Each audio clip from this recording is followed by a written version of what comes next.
My name is Barack Hussein Obama, President of the United States. My job is to make everyone's life easier. I know I can accomplish this, if those pesky, conservative, Republicans will just get out of my way. I can even change the laws of economics with big government. Now, let's tackle the healthcare crisis. This should be easy. I understand that we have one of those pesky economists here. Is there anything you want to ask me about the healthcare crisis? To begin with, Mr. President, if you had to identify the one major factor that was responsible for the rapid rise in healthcare costs over the last 50 years, what would it be? I guess it would be those greedy insurance companies. All they care about is making money. That is un-American and I won't stand for it. But surely, Mr. President, you understand that businesses must make a profit. Otherwise, they would have no reason to exist. If you took all of the profits, plus all of the salaries, of all of the insurance companies, and used it to reduce rates, it would only reduce their rates by 5%. Therefore, there must be another culprit. Maybe you are correct. If it's not the evil insurance companies, then it must be those crooked drug manufacturers. They really stick it to the consumers. Really, Mr. President? The drug companies must be compensated for all the risks they take to research and develop new wonder drugs. And, again, Mr. President, if the drug companies aren't allowed to make a profit, they would have no incentive to research and develop new wonder drugs. Then I know, it's those greedy medical equipment manufacturers. I've heard they make a ton of money off of sick people. Oh, come on, Mr. President. How many times do I need to tell you? If companies aren't allowed to make a reasonable return on their money, they have no incentive to take risks. Besides, if those companies were making such a huge profit, then their stocks would be selling for 10 times what they are selling for today. There must be another culprit. Then how about the doctors? I'll bet they are to blame. They are all driving around in expensive sports cars, so they must be sucking the system dry. That's a good one, Mr. President. The average doctor spends 10 years in college to get their medical degree.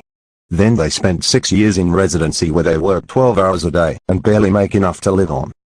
On top of that, then they have to pay off their huge student loans. I don't see them getting rich off the system.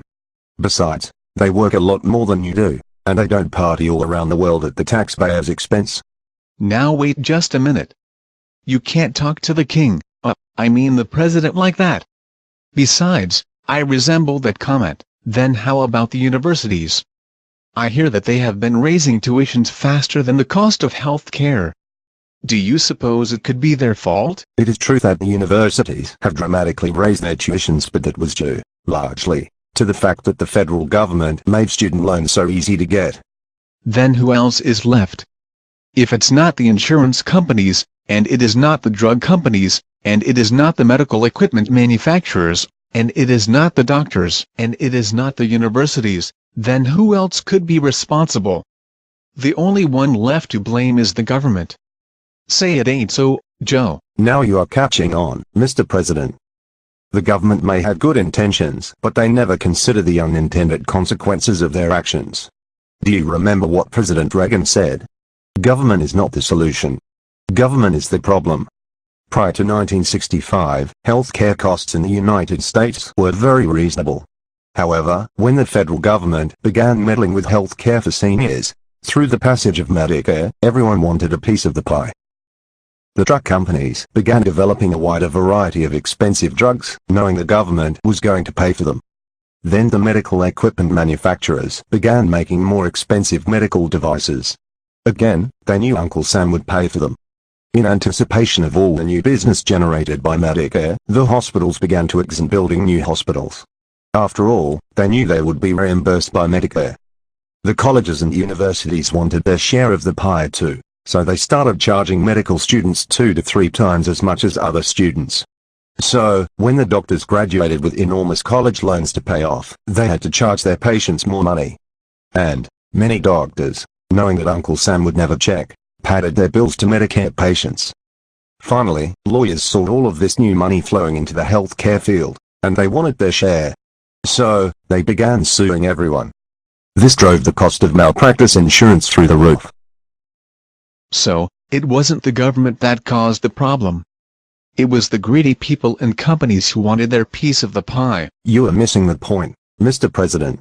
If the federal government hadn't gotten involved in the healthcare field to begin with, there would have been no way for these so-called greedy people to benefit. Okay.